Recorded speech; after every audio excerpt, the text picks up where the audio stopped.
नमस्कार दोस्तों, सीटेट की कर रहे तैयारी सभी अभ्यर्थियों का स्वागत है। आज की इस वीडियो में हम लेकर आए हैं सीटेट एसएसटी का प्रेस्टिज सेट, जिसमें कुल 60 बहुत ही महत्वपूर्ण प्रश्न हैं। आइए देखते हैं। पहला प्रश्न है वैदिक सभ्यता। वैदिक सभ्यता में सबसे प्राचीन वेद कौन सा था?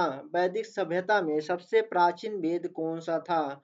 सामवेद, यजुर्वेद, अथर्ववेद या ऋग्वेद? इसका राइट आंसर होगा डी, ऋग्वेद। वैदिक काल का सबसे प्राचीन वेद ऋग्वेद है। इसका राइट आंसर है डी। अगला प्रश्न है वैदिक काल में सभा और समिति किससे संबंधित थी? सभा और समिति किससे संबंधित थी? सभा और समिति किससे संबंधित थी? इसका राइट आंसर है बी, राजनीतिक संस्थाएं से। राजनीतिक संस्थाएं से। अगला प्रश्न है उत्तर वैदिक काल में वर्ण व्यवस्था कैसी हो गई थी? वर्ण व्यवस्था कैसी हो गई थी? लचीली, कठोर, समाप्त या वैकल्पिक? इसका राइट आंसर है बी, उत्तर वैदिक काल में वर्ण व्यवस्था कठोर हो गया था। इसका राइट आंसर है बी। अगला प्रश्न है प्राचीन भारत में मानव जीवन का प्रारंभ किस युग से माना जाता है? मानव जीवन का प्रारंभ किस युग से माना जाता है? नव पाषाण काल से, मध्य पाषाण काल से, पूरा पाषाण काल से या ताम्र पाषाण काल से? इसका राइट आंसर है सी, पूरा पाषाण काल से। अगला प्रश्न है पूरा पाषाण काल में मानव का मुख्य भोजन क्या था? पूरा पाषाण काल में मानव का मुख्य भोजन क्या था? इसका राइट आंसर है बी, शिकार एवं फल फूल। शिकार एवं फल फूल। अगला प्रश्न है मध्य पाषाण काल की प्रमुख विशेषता क्या थी? प्रमुख विशेषता क्या थी? धातु का प्रयोग, कृषि का विकास, सूक्ष्म पाषाण उपकरण या नगर जीवन? इसका राइट आंसर है सी, सूक्ष्म पाषाण उपकरण। सूक्ष्म पाषाण उपकरण। अगला प्रश्न है नव पाषाण काल में मानव ने किस कार्य की शुरुआत की? नव पाषाण काल में मानव ने किस कार्य की शुरुआत की? शिकार, पशुपालन, कृषि या व्यापार? इसका राइट आंसर होगा सी, कृषि। नव पाषाण काल में मानव कृषि का कार्य प्रारंभ किया। अगला प्रश्न है ताम्र पाषाण काल में किस धातु का प्रयोग हुआ? ताम्र पाषाण काल में किस धातु का प्रयोग हुआ? लोहा, कांसा, तांबा, चांदी? इसका राइट आंसर है सी, तांबा का प्रयोग। अगला प्रश्न है सिंधु घाटी सभ्यता का काल किसके बीच माना जाता है? सिंधु घाटी सभ्यता का काल किसके बीच माना जाता है? इसका राइट आंसर है बी, 3300 से 1300 ईसा पूर्व तक लगभग। अगला प्रश्न है सिंधु घाटी सभ्यता का सिंधु घाटी सभ्यता का खोज किस वर्ष हुआ था? किस वर्ष हुआ था? इसका राइट आंसर है सी, 1921-22 में। 1921-22 में। अगला प्रश्न है हड़प्पा स्थल की खोज किसने की थी? हड़प्पा स्थल की खोज किसने की थी? इसका राइट आंसर है बी, दयाराम साहनी। दयाराम साहनी। अगला प्रश्न है मोहनजोदड़ो की खोज किसने की थी? मोहनजोदड़ो की खोज किसने की थी? Dayaram Sahni, R D Banerji, Wheeler या कनिंघम? इसका राइट आंसर है B, R D Banerji. Mohenjo-daro की खोज आर जी बनर्जी ने किए थे। अगला प्रश्न है महान स्नानागार कहाँ स्थित है? महान स्नानागार कहाँ स्थित है? इसका राइट आंसर है सी, मोहनजोदड़ो में। मोहनजोदड़ो में। अगला प्रश्न है वैदिक काल का मुख्य स्रोत क्या है? वैदिक काल का मुख्य स्रोत क्या है? पुराण, उपनिषद, वेद या स्मृति? इसका राइट आंसर होगा सी, वेद। वैदिक काल का मुख्य स्रोत वेद है। अगला प्रश्न है ऋग्वेद काल की समय सीमा क्या मानी जाती है? ऋग्वेद काल की समय सीमा क्या मानी जाती है? इसका राइट आंसर है सी, 1500 से 1000 ईसा पूर्व लगभग। अगला प्रश्न है उत्तर वैदिक काल की समय सीमा क्या मानी जाती है? इसका राइट आंसर है डी, 1000 से 600 ईसा पूर्व लगभग। अगला प्रश्न है सबसे प्राचीन वेद कौन सा है? सबसे प्राचीन वेद कौन सा है?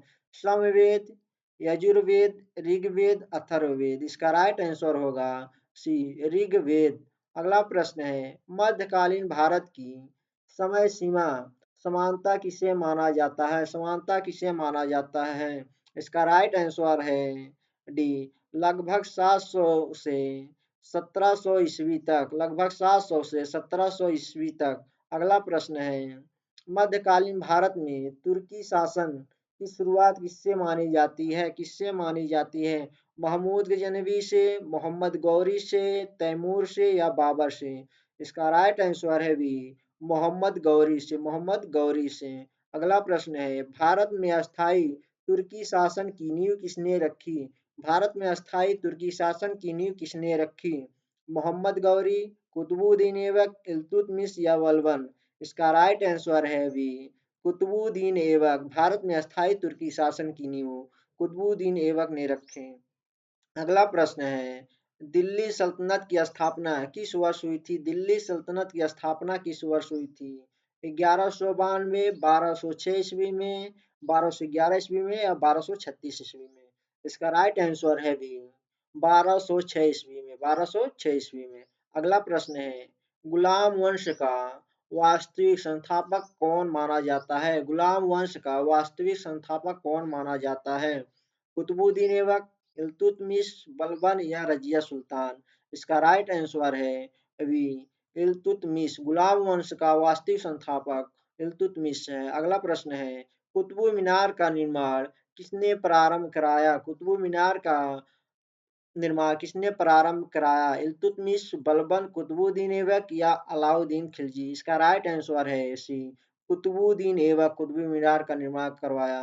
अगला प्रश्न है, पानीपत का प्रथम युद्ध किनके बीच हुआ था? पानीपत का प्रथम युद्ध किनके बीच हुआ था? बाबर या राणा सांगा, बाबर इब्राहिम लोदी, अकबर या हेमू, मराठा और अफगान? इसका राइट आंसर है बी, बाबर और इब्राहिम लोदी के बीच। अगला प्रश्न है, बाबर किस देश से भारत आया था? बाबर किस देश से भारत आया था? इसका राइट आंसर है सी, फरगाना उज्बेकिस्तान, उज्बेकिस्तान से। इसका राइट आंसर है सी। अगला प्रश्न है, 1857 के विद्रोह का प्रारंभ किस स्थान से हुआ था? किस स्थान से हुआ था? कानपुर से, झांसी, मेरठ से, दिल्ली से? इसका राइट आंसर है सी, मेरठ से। अगला प्रश्न है, 1857 के विद्रोह की शुरुआत कब हुई थी? 1857 की विद्रोह की शुरुआत कब हुई थी? इसका राइट आंसर है ए, 10 मई 1857 से, 10 मई 1857 को। अगला प्रश्न है, 1857 के विद्रोह में दिल्ली में किसे सम्राट घोषित किया गया? दिल्ली में किसे सम्राट घोषित किया गया? इसका राइट आंसर है बी, बहादुर शाह जफर को, बहादुर शाह जफर को।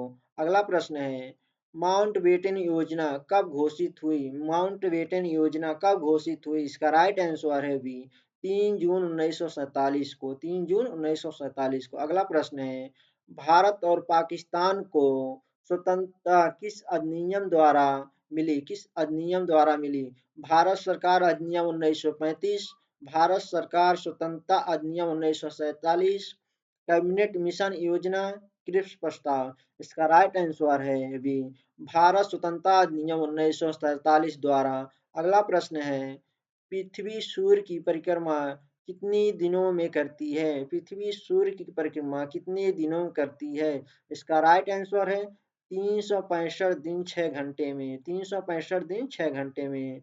अगला प्रश्न है, सूर्य से दूरी के अनुसार, सूर्य से दूरी के अनुसार पृथ्वी का कौन सा ग्रह है? पृथ्वी कौन सा ग्रह है?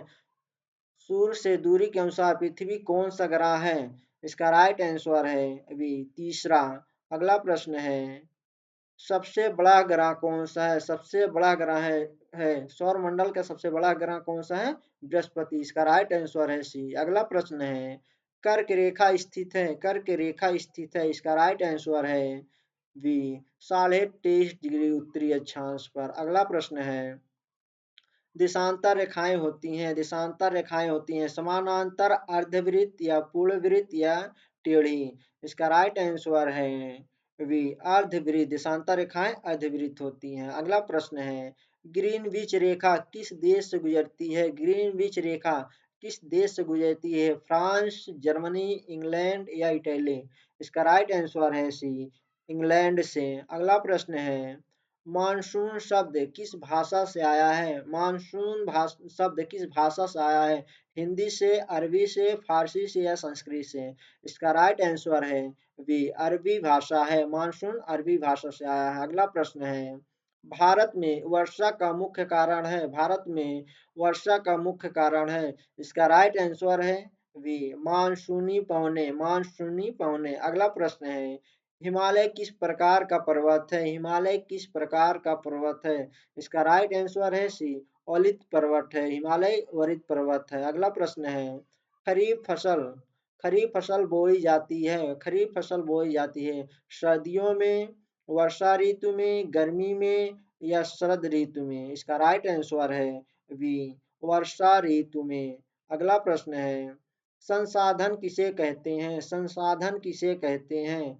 केवल प्राकृतिक वस्तुओं को, केवल मानव निर्मित वस्तुओं के, या मानव द्वारा उपयोगी समझी जाने वाली वस्तुओं को केवल, या खनिज? इसका राइट आंसर है सी, मानव द्वारा उपयोगी समझी जाने वाली वस्तुओं को संसाधन कहते हैं। इसका राइट आंसर होगा सी। अगला प्रश्न है, निम्न में से कौन प्राकृतिक संसाधन है? निम्न में से कौन प्राकृतिक साधन है?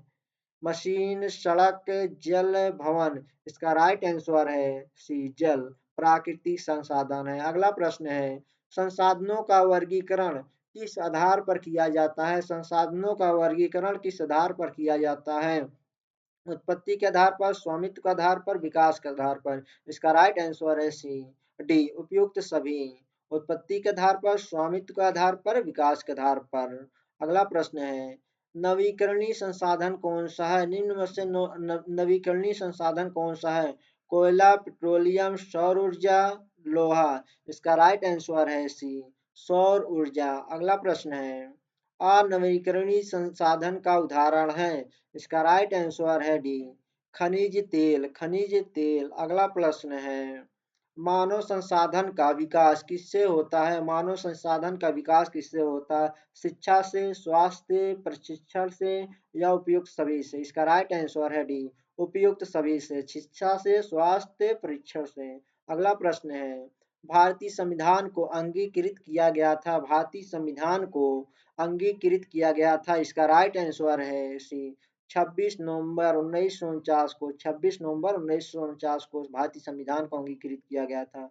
अगला प्रश्न है, लोकतंत्र शब्द की उत्पत्ति किस भाषा से हुई है? किस भाषा से हुई है? इसका राइट आंसर है सी, यूनानी भाषा से। लोकतंत्र शब्द की उत्पत्ति यूनानी भाषा से हुई है। अगला प्रश्न है, संसद का निम्न सदन कहलाता है। संसद का निम्न सदन कहलाता है राज्यसभा, लोकसभा, विधानसभा, विधान परिषद या विधानसभा? इसका राइट आंसर है बी, लोकसभा। संसद का निम्न सदन लोकसभा कहलाता है। अगला प्रश्न है, सरकार के विभिन्न स्तरों का उद्देश्य क्या है? सरकार के विभिन्न स्तरों का उद्देश्य क्या है?